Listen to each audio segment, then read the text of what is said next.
Y el pasado jueves 6 de septiembre se dio a conocer un polémico instructivo del Ejército que instaba a tener especial preocupación para seleccionar a los ciudadanos más idóneos, moral e intelectualmente capacitados.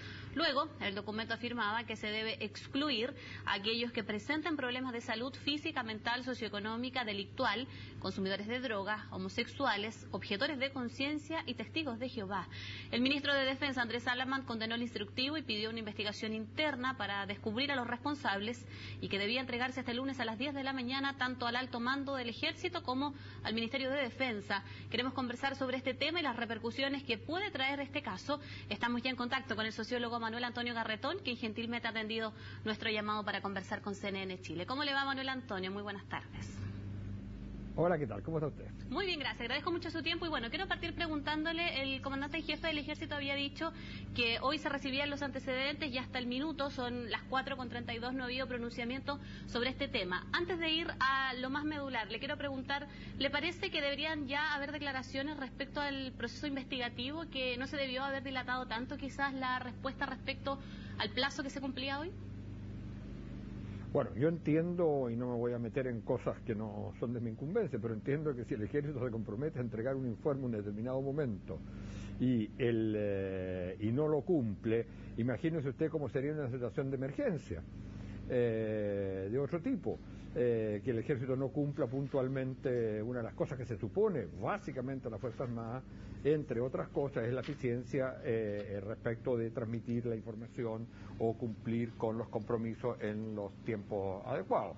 De modo que independientemente cuál sea la materia, eso ya en sí mismo es a mí me parece algo relativamente grave que no se cumpla con los plazos que se establecieron.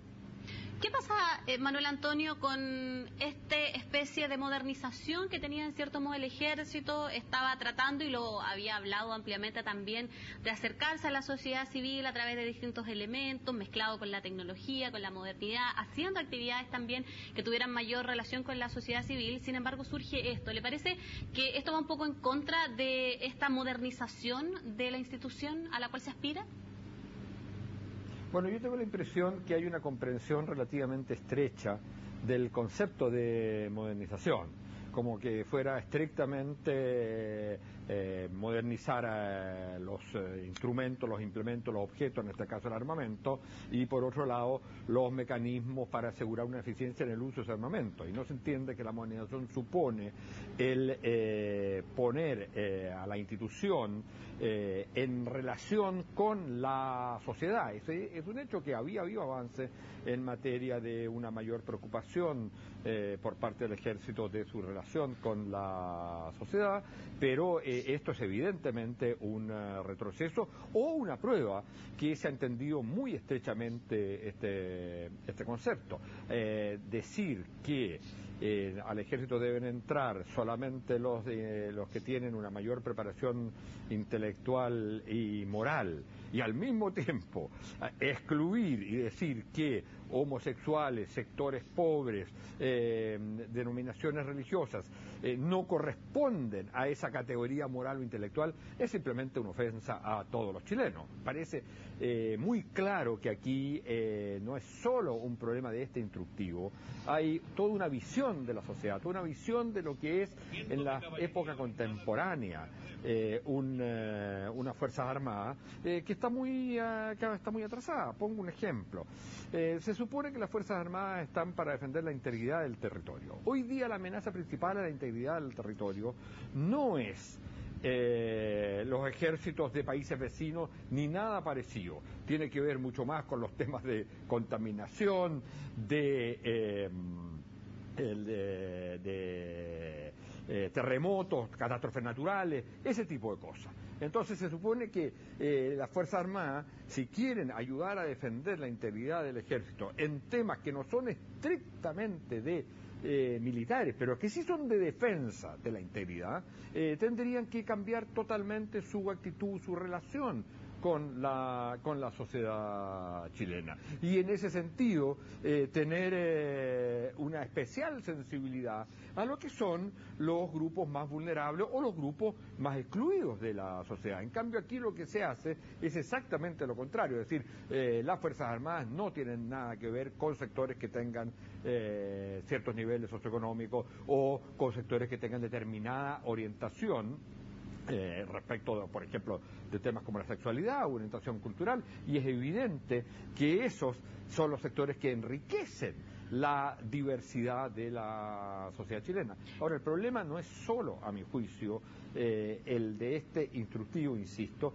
porque yo creo que aquí se puede determinar la responsabilidad en quienes hicieron este instructivo, que probablemente existía hace mucho tiempo y no ha sido corregido, y existe quizás para otras divisiones del territorio. El problema es que la ley antidiscriminación no permite un trabajo más bien preventivo, es decir, debiera someterse a revisión todos los instructivos que se dan en las organizaciones del Estado, todos los instructivos, para velar que efectivamente no solo no discriminen, sino que promuevan la integración y eviten actitudes, comportamientos, conceptos que puedan servir para la discriminación. En ese sentido, Manuel Antonio, ¿a usted le parece que deja en evidencia esto probablemente una falta de cambio de mentalidad? Lo interpreto a través de sus palabras. ¿Y por qué se lo digo? Porque si bien este escrito fue hecho antes de promulgada la ley de discriminación, conocido el caso que todos conocemos, el caso Zamudio, por algo así se ha denominado la ley, pero también hay una discriminación aquí por religión, y desde mucho antes que hemos intentado incluir a los distintos credos religiosos, hay una discriminación socioeconómica,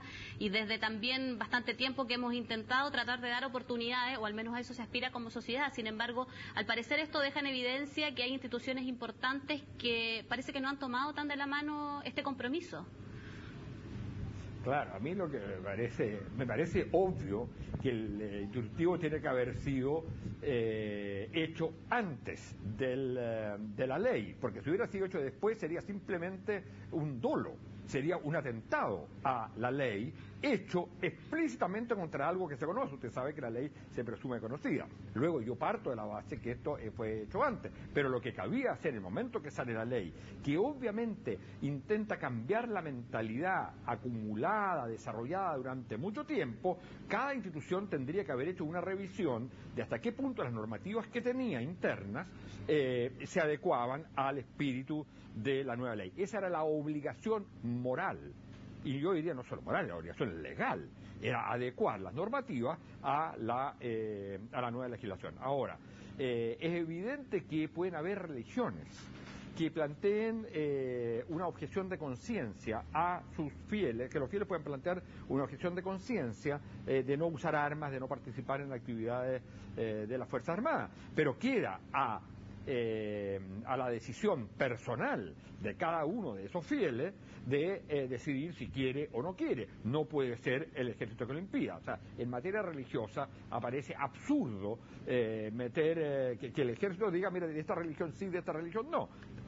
¿Para qué decir el tema de la pobreza o de los niveles socioeconómicos, que sí aparece ahí ya un acto al servicio de los sectores ricos del país, lo que parecería ridículo? Y los de la orientación sexual también es una cosa que se ha discutido en muchas partes del mundo. A mí me tocó estar en Israel, donde se discutía también esto en un momento. Es un tema muy, muy delicado. Yo creo que el ideal sería que ningún ciudadano fuera obligado o tuviera que hacer el servicio militar. Pero dado que existe esto, todo ciudadano debe tener la posibilidad, si quiere o no quiere, y no puede ser discriminado en esa materia por mecanismos de selección previo que discriminen por materia de orientación sexual, religión o nivel socioeconómico. Insisto, todo esto se pudo haber evitado. El ejército, a mi juicio, desgraciadamente en esta materia hace el ridículo, que era una posición grotesca frente a la sociedad, porque la sociedad parece haber avanzado mucho más en esto, incluso sectores conservadores de la política, al haber aprobado una ley como esta, y el ejército queda detrás de ello, lo cual habla muy mal del ejército ante el país y también ante el resto del mundo. Así las cosas, Manuel Antonio Garretón, ¿cómo debiera comportarse el ejército o qué actitud debiera tener considerando las repercusiones que se han generado y el impacto en términos de la sociedad que tuvo el conocimiento de este instructivo? Bueno, mi impresión es que debiera sancionar a quienes hayan sido responsables de divulgarlo, no a quienes han sido los que lo hayan escrito, porque se supone que esto fue escrito mucho antes de la ley, pero a quienes lo hayan hecho aplicar este año, a mi juicio debieran ser claramente sancionados, primero. Segundo, debiera revisarse enteramente toda la normativa, esta y otras normativas, no solo para prevenir digamos, este tipo de discriminación, sino para orientar al ejército, como a otras instituciones del Estado, a desarrollar actitudes positivas de tipo de integración y no discriminatoria.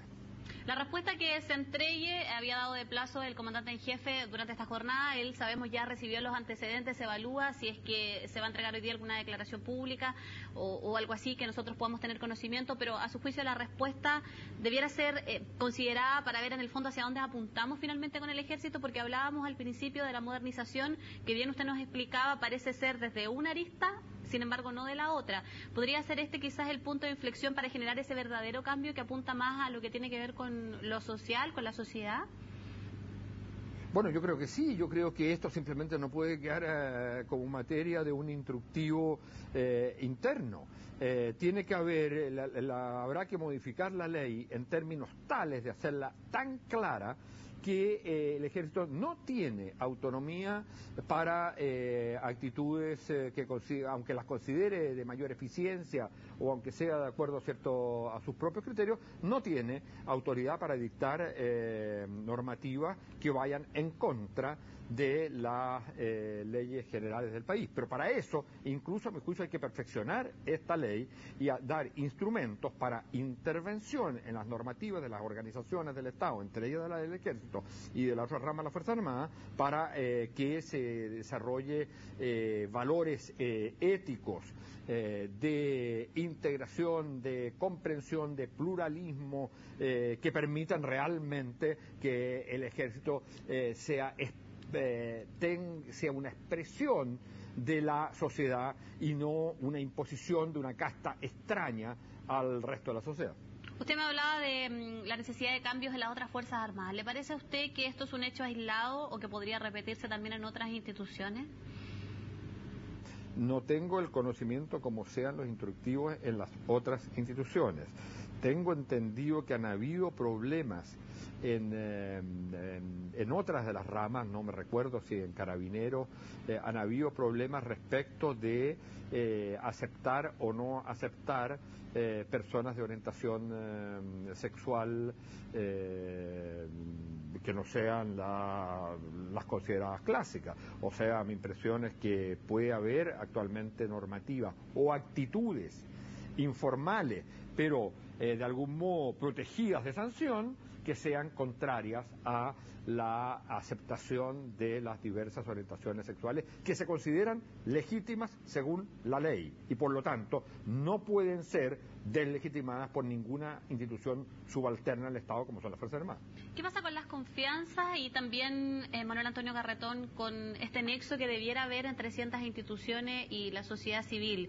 Resulta ser que el Ejército desde hace mucho tiempo ha trabajado en este objetivo de poder tener una cercanía, ha cumplido roles importantes en algunos episodios, por ejemplo, si lo hablamos a lo mejor en ayuda de comunidades, en distintos elementos o periodos de la historia reciente, inclusive si lo hablamos, por ejemplo, el terremoto, por dar algunos casos, etcétera.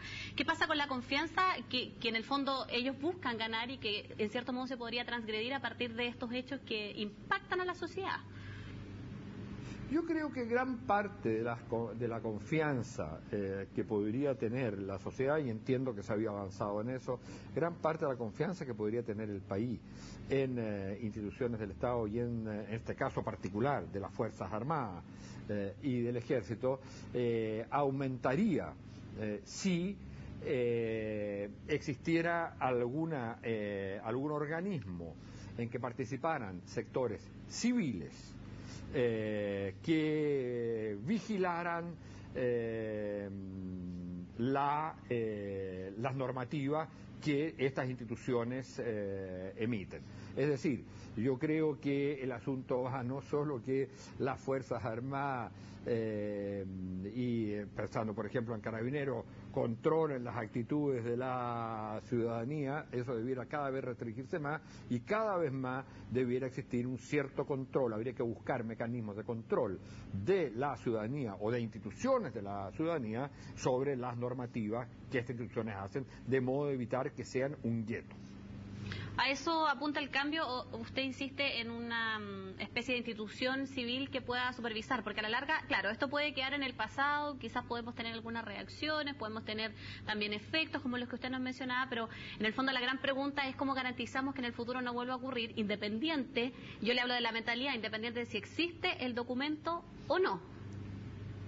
Yo creo que ninguna normativa que tenga que ver con la vida interna de una institución, excepto con cuestiones estrictas de seguridad, ninguna de esas normativas debiera ser aprobada sin algún consejo o instancia donde estuvieran presentes organismos o personalidades o instancias de preservación y de defensa y promoción de los derechos humanos.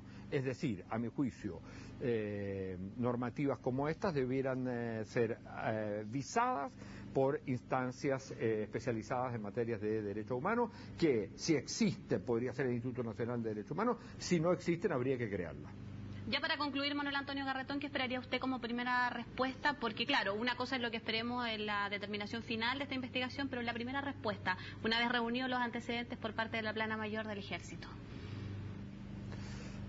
Bueno, yo lo que espero es primero suspensión de todo tipo de normativas en este sentido hasta su revisión por parte de instancias en las cuales haya una presencia ciudadana o del criterio de derechos humanos, de defensa de los derechos humanos de los miembros de estas instituciones.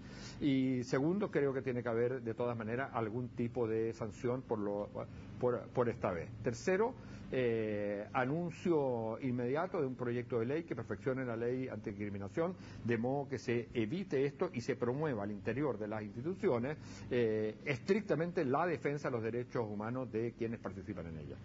Pendiente, sin duda vamos a estar de ello. Le quiero agradecer mucho a Manuel Antonio Garretón por conversar esta tarde con nosotros, por darse el tiempo para analizar esto que ha causado sin duda conmoción y que ha llamado la atención de la sociedad civil y que por supuesto también estamos a la espera de las reacciones que surjan durante esta jornada. Que esté muy bien, muchas gracias, buenas tardes. Muchas gracias a ustedes.